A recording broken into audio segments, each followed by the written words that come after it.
நான் ஆண்டவரை கண்டேன். கிறிஸ்து இயேசுவில் எனக்கு பிரியமான சகோதர சகோதரிகளே, நமது அன்பிற்கும் பாசத்திற்கும் மரியாதைக்கும் உரிய பேரருட்தந்தை பொன் அருள்தாஸ் அவருடைய இறுதி பயண நிகழ்வில் பங்கெடுத்து ஆண்டவரை இந்த உலகத்தில் கண்ட அவர் நேரடியாகவே கண்டு அவர் கொடுக்கின்ற விண்ணக பேரின்பத்திலே பங்களிக்க கூட்டு இறைவேண்டலில் நாம் ஈடுபட்டிருக்கிறோம். ஒருவேளை இது துயரமான நேரம், ஆழ்ந்த வேதனை உருவாக்கியிருக்கிற நேரம், மரியாவை போல அழுது புலம்புகின்ற நேரம். ஆனால் இன்னொரு பக்கம் நமது அன்பு சகோதரர் பேரருட்தந்தை அருள்தாஸ் அவர்கள் ஆண்டவர் உயிர்த்தெழுந்திருக்கிறார், உயிர்ப்பின் மாட்சியில் பங்கெடுத்து கொண்டிருக்கிறார், ஆண்டவர் தாமே வாக்களித்த அந்த மாட்சியும் மகிமையும் அவருக்கு இந்த இறப்பின் வழியாக கொடுக்கப்பட்டிருக்கிறது என்பதிலே நாம் மகிழ்ச்சி அடைகிறோம், கடவுளுக்கு நன்றி செலுத்துகிறோம். இந்த நேரத்தில் பேரருட்தந்தை பொன் அருள்தாஸ் அவருடைய இறப்பினால் ஆழ்ந்த துயரத்தில் இருக்கின்ற அவருடைய மூத்த சகோதரி அம்மா திருமதி அருள்மேரி அவர்களுக்கும், அவருடைய இளைய சகோதரர் அன்பு சகோதரர் திருமிகு மரிய ஜோசப் அவர்களுக்கும், குடும்பத்தார் அனைவருக்கும், அதிலும் குறிப்பாக நம் அன்பு சகோதர குருக்கள் அருட்தந்தை PA அருள்தாஸ், அருட்தந்தை ஜெயபிரகாஷ் இவர்களுக்கும், குடும்பத்தார் அனைவருக்கும் ஆழ்ந்த இரங்கலையும் உடனிருப்பையும் நாம் தெரிவித்துக் கொள்கிறோம். உயிர்ப்பின் காலத்திலே நேற்றைய தினம் மாலை ஒரு 7:45 மணி அளவிலே பேராயர் இல்லத்தில் நுழைந்த பொழுது அங்கு திருத்தந்தையினுடைய திருவுருவ படமானது அலங்கரிக்கப்பட்டு அஞ்சலிக்காக வைக்கப்பட்டிருந்தது. காலையில் கண்விழித்து பார்த்த பொழுது பேரருட்தந்தை பொன் அருள்தாஸ் அவர்களுடைய திருவுடல் கிடத்தப்பட்டு அஞ்சலிக்காக அங்கு வைக்கப்பட்டிருக்கிறது. உலகம் முழுவதும் ஒரு பேர் அதிர்ச்சியை கண்டு வேதனையோடு இருக்க தருணத்தில் நம்முடைய மறைமாநில பேராயருக்கும் அருட்தந்தையர்களுக்கும் அருட்சகோதரிகளுக்கும் இன்னொரு அதிர்ச்சியையும் ஆழ்ந்த வேதனையும் கொடுக்கின்ற ஒரு மரணமாக இது பார்க்கப்படுகிறது. இருந்தாலும் நமக்கு உயிர்ப்பின் காலத்தில் இருக்கின்ற பொழுது உயிர்ப்பு என்பது வாக்கு தத்தமாக நிச்சயமானதாக உறுதி செய்யப்பட்டதாக நமக்கு கொடுக்கப்பட்டிருக்கிறது. புனித பவுல் சொல்வது போல கொரிந்தியருக்கு எழுதிய கடிதம் முதல் கடிதத்தில் 15ஆம் அதிகாரம் 14 ஆண்டவர் உயிர்த்தெழவில்லை என்றால் நாங்கள் அறிவிக்கின்ற நற்செய்தியும் நீங்கள் கொண்டிருக்கிற நம்பிக்கையும் பொருள் அற்றது. ஒருவேளை அவர் உயிர்த்தெழவில்லை என்றால் இப்படிப்பட்ட கொண்டாட்டமோ இப்படிப்பட்ட கூடுகையோ இப்படிப்பட்ட ஜெப வேண்டுதலோ இருக்க வாய்ப்பே கிடையாது. அப்படி உயிர்ப்பை மையப்படுத்தி தான் இந்த இறை வேண்டலில் ஈடுபடுகிறோம். இவருக்கு விண்ணக பேற்றினை அருள வேண்டும் என்ற நம்பிக்கையில் அவரை கையளிக்கிறோம். எனவே பவுல் சொல்வது போல உயிர்ப்பு தான் நம்முடைய நம்பிக்கையினுடைய அடிப்படையாக அஸ்திவாரமாக இருக்கிறது. தொடர்ந்து அவர் சொல்வார், ஒருவேளை ஆண்டவர் உயிர்த்தெழவில்லை என்று சொன்னால் நாங்கள் கடவுள் சார்பாக இருந்து கொண்டு பொய் சான்று சொல்கிற மக்களாக மாறிவிடுவோம், பொய் பேசுகின்றவர்களாக இருப்போம், பொய் சாட்சியம் சொல்கிறவர்களாக உருமாறி இருப்போம். அப்படி அல்ல, அவருடைய உயிர்ப்பு மட்டும்தான், உயிர்த்தெழுதல் மட்டும்தான் இந்த இறை நம்பிக்கைக்கு கிறிஸ்துவ சமயத்திற்கு அடிப்படையாக இருக்கிறது என்று அவர் சொல்லிக் கொடுக்கிறார். இதைத்தான் நாம் மையமாக கொண்டு இயேசுனுடைய பாஸ்காவை கொண்டாடி இருக்கிறோம், உயிர்ப்பு நிகழ்வில் பங்கெடுத்திருக்கிறோம். அவருடைய உயிர்ப்பு என்பது நம் ஒவ்வொருடைய உயிர்ப்புக்கும் உத்தரவாதமாக இருக்கிறது. It is a guarantee for our own resurrection என்று சொல்வோம். நம்முடைய உயிர்த்தெழுதல் மண்ணக வாழ்வை விட்டு நிலை வாழ்வு உண்டு என்பதற்கு அது ஒரு உத்தரவாதமாக, அது ஒரு உரிமைத்தன்மை கொடுக்கின்ற நிலையில் இருப்பதை நாம் பார்க்கிறோம். அதே போல இந்த மண்ணக வாழ்வில் ஏற்படுகின்ற துன்பங்களாக இருந்தாலும், துயரங்களாக இருந்தாலும், கவலையாக இருந்தாலும், கண்ணீராக இருந்தாலும், அல்லது பல்வேறு நெருக்கடிகளாக இருந்தாலும் எல்லாமே ஒரு நிலைக்கு கடந்து போகும். அதுதான் உயிர்ப்பினுடைய அருமையான செய்தியாக கடவுள் கொடுக்கிறார். எல்லாமே நிரந்தரம் அல்ல. ஒருவேளை இன்று கண்ணீரோடு இருக்கலாம், அழுகையோடு இருக்கலாம், வேதனையோடு இருக்கலாம், தங்களுடைய சகோதரனை இழந்திருக்கிற இடத்தை யாராலும் ஈடு செய்யவே முடியாது. தன்னுடைய உறவுகளை பிரிந்திருக்கிற நேரத்தில் அப்படிப்பட்ட ஆழ்ந்த துயரத்தை அண்ணனுடைய சகோதரனுடைய மரணம் விட்டு சென்றிருக்கிறது. ஆனால் இதை ஈடு செய்வது எது? ஆண்டுடைய உயிர்ப்பு. உயிர்ப்பின் ஆட்சியில் இவர் இருக்கிறார், உயிர்ப்பின் ஆட்சியில் பங்கெடுக்க சென்றிருக்கிறார். அங்கிருந்து பரிந்துரையாளராக மாறிவிடுவார் என்பதுதான் நமக்கு கிடைக்கின்ற ஒரு நம்பிக்கை செய்தி, நமக்கு கிடைக்கின்ற ஒரு ஆறுதல் செய்தி, நமக்கு கொடுக்கப்படுகின்ற நம்பிக்கையான உத்தரவாதம். எனவே அந்த நம்பிக்கையிலே உயிர்ப்பின் நாட்களில் பேரருள் தந்தை பொன் அருள்தாஸ் அவர்களை கடவுளுடைய அன்பு கரத்தில் நாம் ஒப்பு கொடுப்போம். அருமையானவர்களே, கடந்த ஆண்டு ஆகஸ்ட் மாதம் 17ஆம் தேதி அவர் கடலூரில் குருமடத்திலே தங்கியிருந்த பொழுது அவருடைய 80வது பிறந்த நாளை நாங்கள் கொண்டாடினோம்.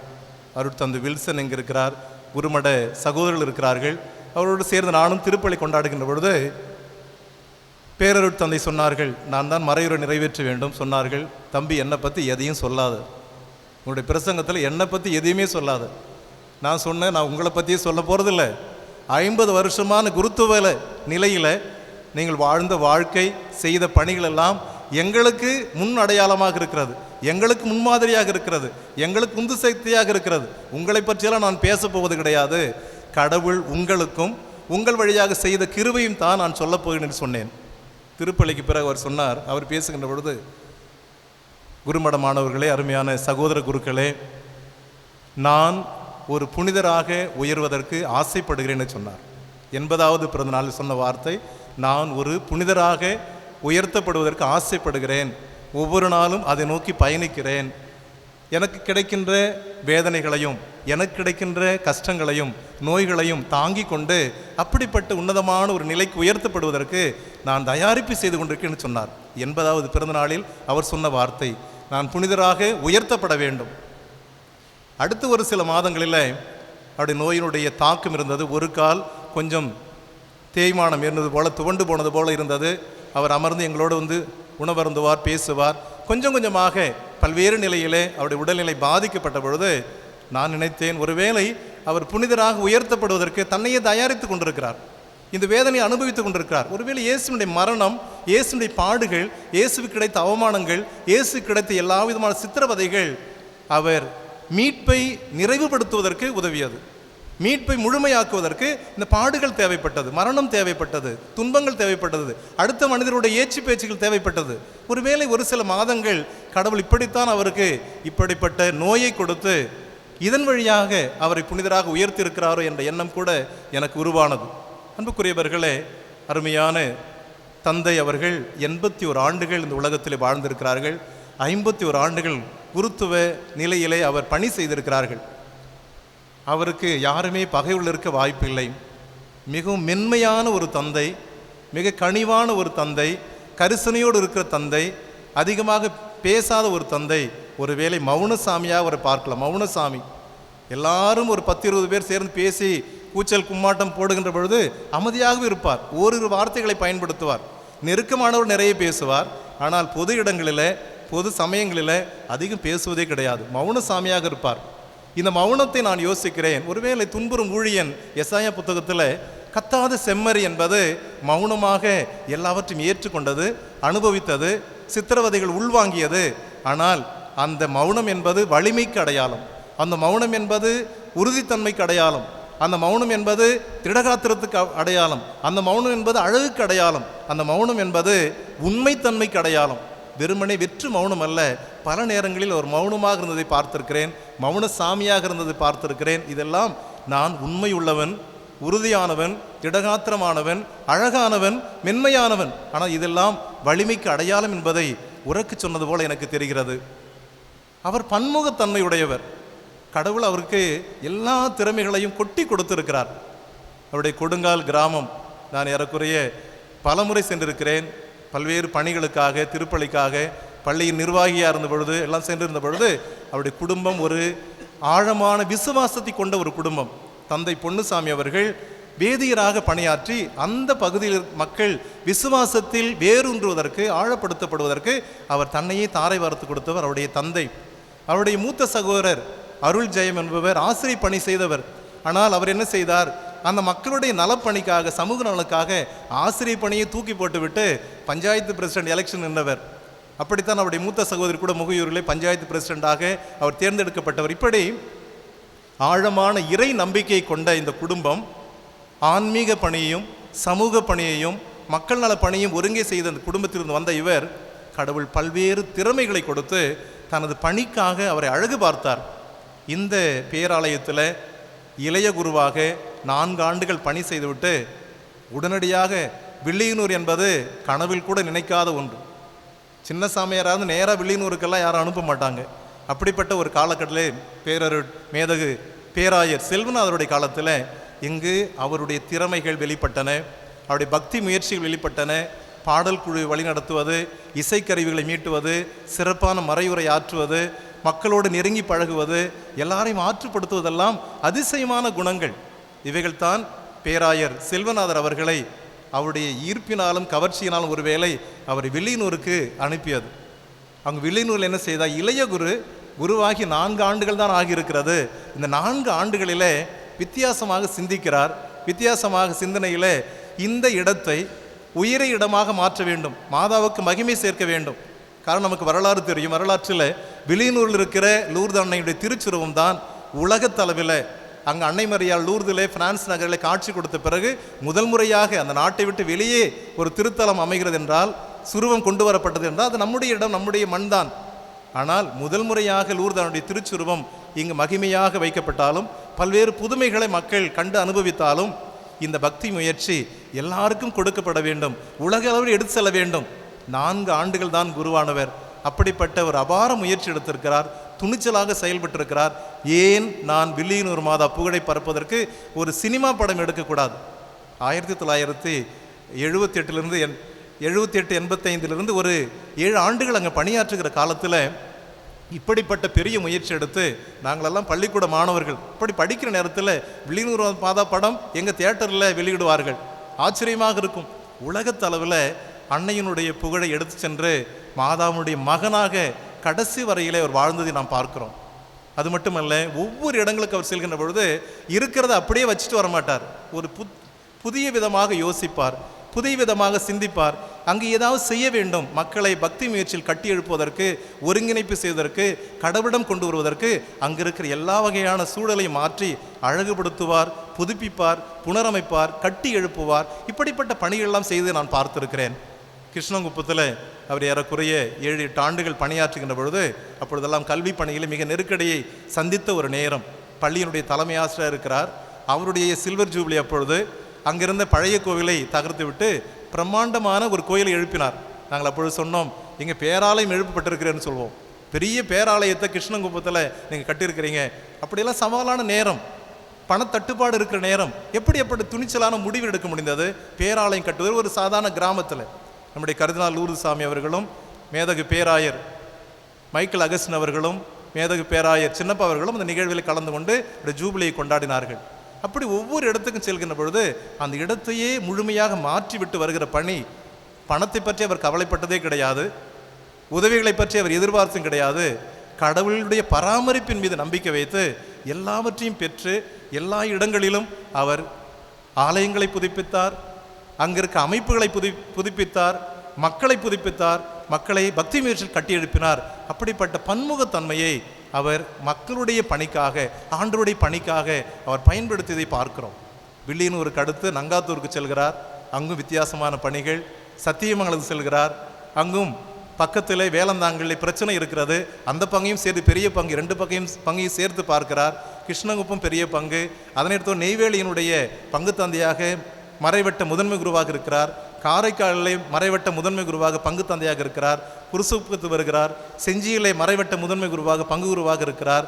அதனைத் தொடர்ந்து அவருக்கு மணலூர்பேட்டை கொடுக்கப்படுகிறது. இறுதியாக தட்டாஞ்சாவடி 3 இடங்களிலே வட்டார முதன்மை குருவாக பல்வேறு இடங்களிலே பங்கு தந்தையாக பணியாற்றுகின்ற பொழுது ஒவ்வொரு இடத்திலும் மக்களை அவர் சேர்த்திருக்கிறார். தனக்கென சேமிப்பு, தமக்கென பல்வேறு சொத்து என்பது மக்கள் தான். அப்படிப்பட்ட ஒவ்வொரு இடத்திலுமே அவருக்கு ஏகப்பட்ட மக்கள் இருப்பார்கள். உறவுகளை கொண்டாடுவதற்கு, தோழமைகளை புதுப்பித்துக் கொள்வதற்கு மக்கள் இருப்பார்கள். காரணம், அந்த இடத்துல அவர் எல்லாரையுமே சமமாக பார்த்தவர். மேய்ப்பு பணியில் ஏற்றத்தாழ்வுலாம் கிடையாது, யாருமே பாகுபாடு கிடையாது.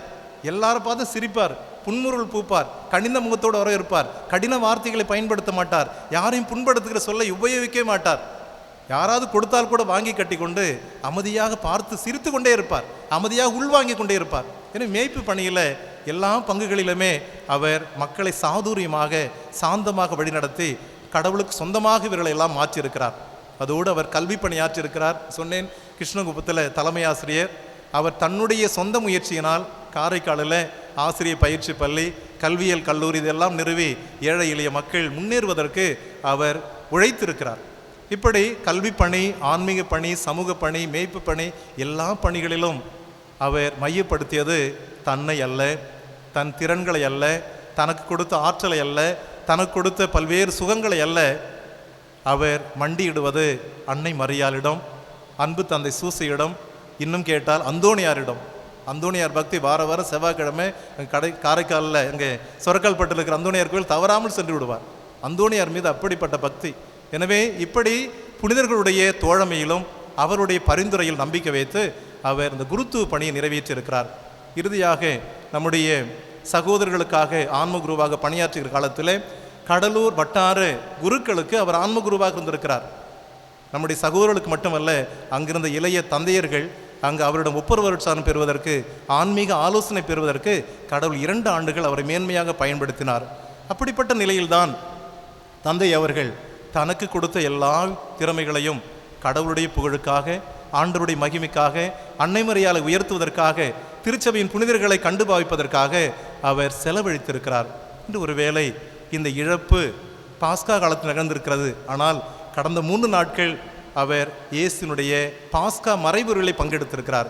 பெரிய வியாழனும் பெரிய வெள்ளியும் பெரிய சனியும் அவருக்கு பாஸ்கா மர நிகழ்வுகளில் முழுமையாக பங்கெடுத்து தன்னை சுத்திகரிப்பு செய்வதற்கு கடவுள் திட்டமிட்டு கொடுத்திருக்கிறார். எனவேதான் பாஸ்கா மகிழ்ச்சியிலே பங்கெடுப்பதற்கு அவர் விண்ணகத்திற்கு ஏறி சென்றிருக்கிறார். எனவே இந்த நேரத்தில் தந்தைக்காக கடவுளிடம் நன்றி சொல்லுவோம். இப்படிப்பட்ட அருமையான தந்தையை இந்த மறை மாநிலத்திற்கு பல்வேறு மக்களுக்கு கொடுத்த கடவுள் தொடர்ந்து அவர் வழியுடைய அவருடைய பரிந்துரை வழியாக நிறைவான காரியங்களை நமக்கு செய்ய நாம் ஜெபிப்போம். அவருடைய இறப்பினால் துயருற்றிருக்கின்ற அனைவருக்கும் இறைவன் தாமே ஆறுதல் தந்து அவள் தேற்ற வேண்டும் என்று தொடர்ந்து ஜெபிப்போம். ஆமென்.